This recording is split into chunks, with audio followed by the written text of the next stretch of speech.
Assalamualaikum warahmatullahi wabarakatuh. Perkenalkan, saya Dina Agustina. Kali ini saya akan mempresentasikan penelitian saya yang berjudul Pemanfaatan Machine Learning untuk Predictive Maintenance dalam meningkatkan produktivitas pada industri manufaktur. Di sini saya akan menjelaskan tentang latar belakang, yaitu perpaduan antara Internet of Things, IoT, Artificial Intelligence, dan Big Data itu memunculkan istilah baru yang disebut dengan revolusi industri 4.0. Nah, di dunia industri atau manufaktur ini bergerak menuju konsep smart manufacturing. Revolusi industri 4.0 bertujuan untuk mendorong peningkatan produksi dalam menghadapi tantangan global. Nah, produktivitas optimal dilihat dari kinerja mesin produksi. Nah, salah satu indikator kinerja mesin adalah yaitu Overall Equipment Effectiveness atau yang dikenal dengan OEE. Permasalahan besar yang terjadi di manufaktur yaitu terjadinya kegagalan mesin atau yang dikenal dengan istilah downtime. Nah, salah satu solusi yang dilakukan adalah dengan melakukan pemeliharaan atau yang dikenal dengan istilah maintenance. Metode pemeliharaan yang banyak digunakan adalah metode predictive maintenance atau PDM.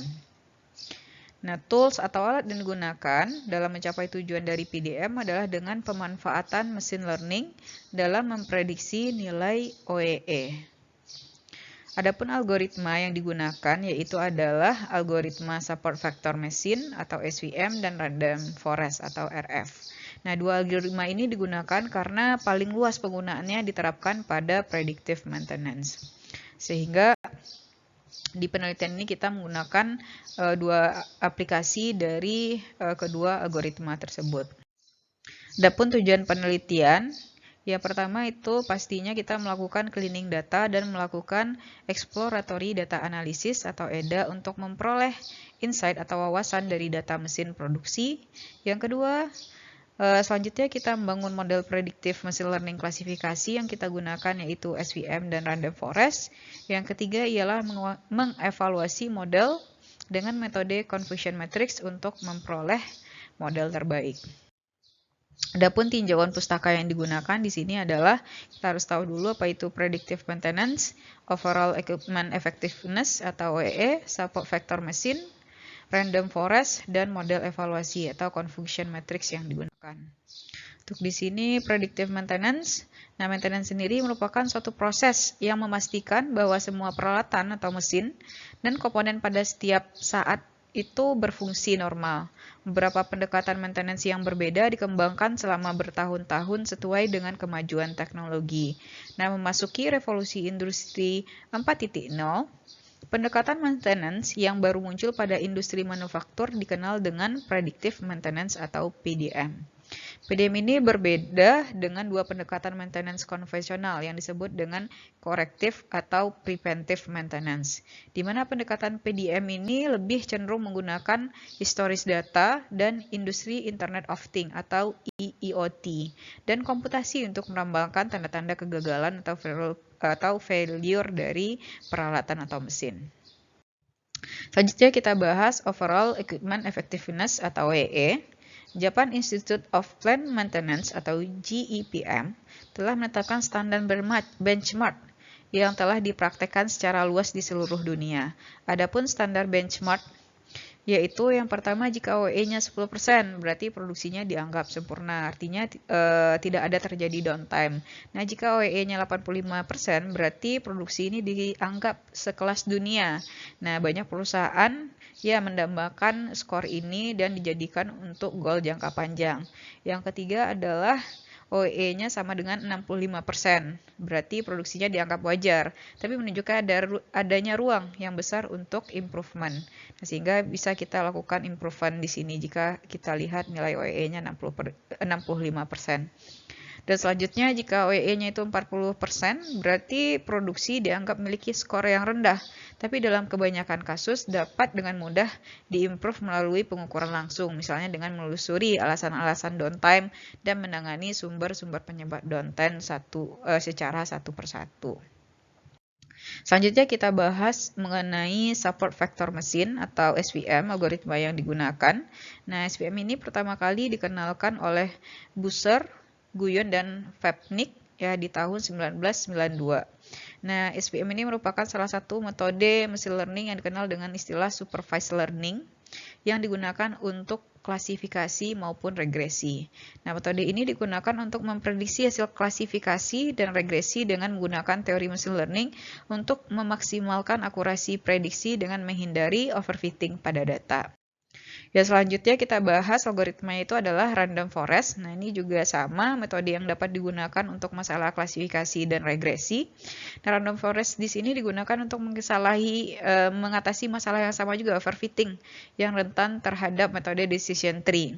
Nah, overfitting ini terjadi akibat model itu bekerja sangat baik pada data, tapi dia tidak bisa mengeneralisir pada data training yang ada. Sehingga untuk mengatasi permasalahan seperti ini sangat bagus kita menggunakan yang namanya algoritma random forest. Setelah kita membangun model algoritma machine learning-nya, kita perlu melakukan evaluasi. Nah, untuk evaluasi dari klasifikasi ini itu kita kenal dengan namanya confusion matrix. Nah, ini adalah tabel confusion matrix. Nah, kita lihat untuk pengukuran akurasinya itu adalah perbandingan dari penjumlahan dari true positif ditambah true negatif dibagi dengan true positif ditambah true negatif ditambah false positif dan ditambah false negatif. Nah, sehingga kita bisa mencari nilai akurasi dari model SVM maupun random forest. Di sini setelah itu tahap-tahap penelitian. Yang pertama itu pastinya kita akan melakukan preprocessing dari data, selanjutnya melakukan exploratory data analysis atau yang dikenal dengan EDA untuk memperoleh insight-nya. Selanjutnya kita memilih fitur yang sesuai. Habis itu kita membangun model prediktif klasifikasi, yaitu yang kita gunakan adalah SVM dan random forest. Yang selanjutnya aplikasi data training dan testing pada model SVM dan random forest dan melakukan model evaluasi atau confusion matrix. Hasil dan luaran.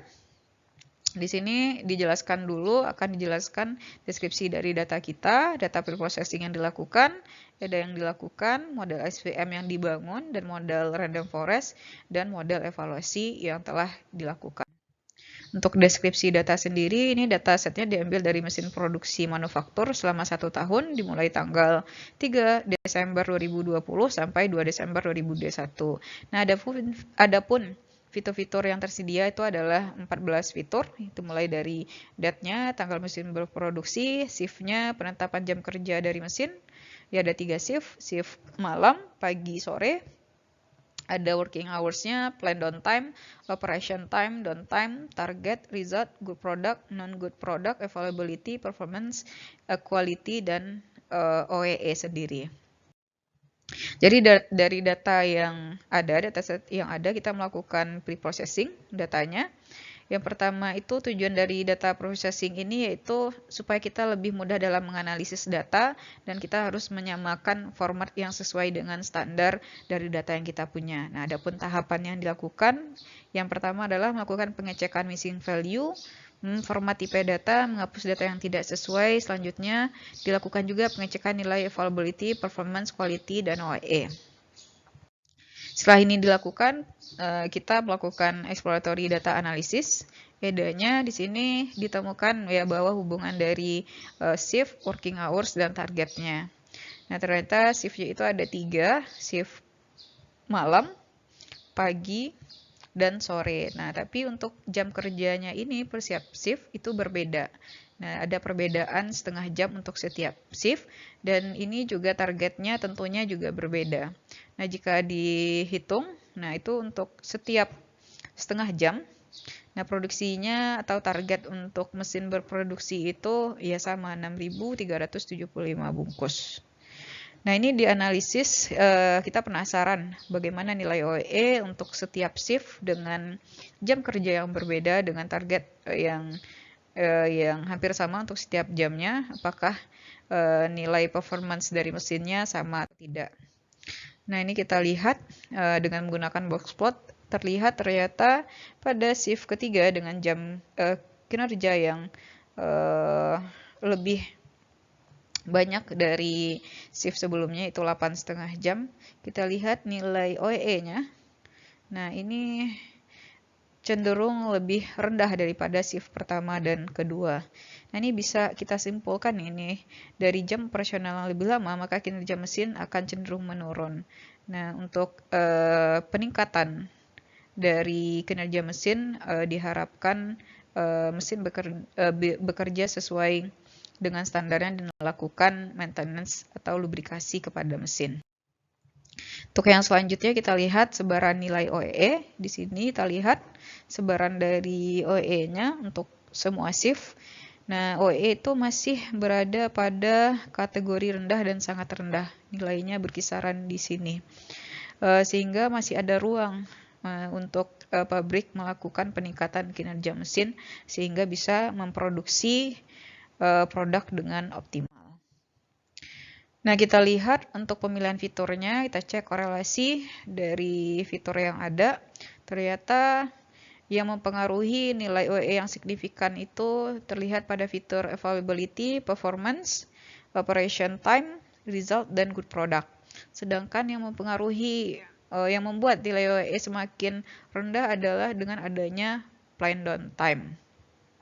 Nah, di sini untuk melakukan analisis lebih lanjut, pada model algoritma kita milih dua fitur, yaitu fitur availability dan performance, karena fitur operation time, result, dan good product merupakan fitur yang masih berkaitan dengan availability dan performance, sehingga untuk analisis lebih lanjut kita memilih untuk klasifikasi menggunakan fitur availability dan performance. Dan selanjutnya dibangun model SVM dengan menggunakan program Python. Nah, di sini bentuknya kita udah meng-create programnya untuk model SVM dan juga untuk model random forest. Setelah dibangun, kita melakukan mengecek confusion matrix sehingga kita bisa menentukan nilai akurasi dari algoritma machine learning ini. Nah, diboleh confusion matrix untuk SVM dan random forest seperti terlihat pada slide berikut ini. Nah, nilai akurasinya terlihat bahwa itu untuk pengklasifikasian SVM itu tingkat akurasinya adalah 95%, sedangkan random forest adalah 93%. Dari hasil itu, saya sudah melakukan mendaftar di seminar internasional yang diadakan tanggal 3 September kemarin. Itu telah menerima letter of acceptance dan juga sudah menerima sertifikat seminar internasionalnya untuk pelaporan. Dan saat ini untuk progres selanjutnya itu masih dalam perbaikan penulisan artikelnya, dan insya Allah juga akan diterbitkan penulisan artikelnya yang insya Allah segera diterbitkan nantinya. Mungkin itu laporan saya untuk penelitian yang saya lakukan, penelitian permula yang saya lakukan. Sekian, terima kasih. Assalamualaikum warahmatullahi wabarakatuh.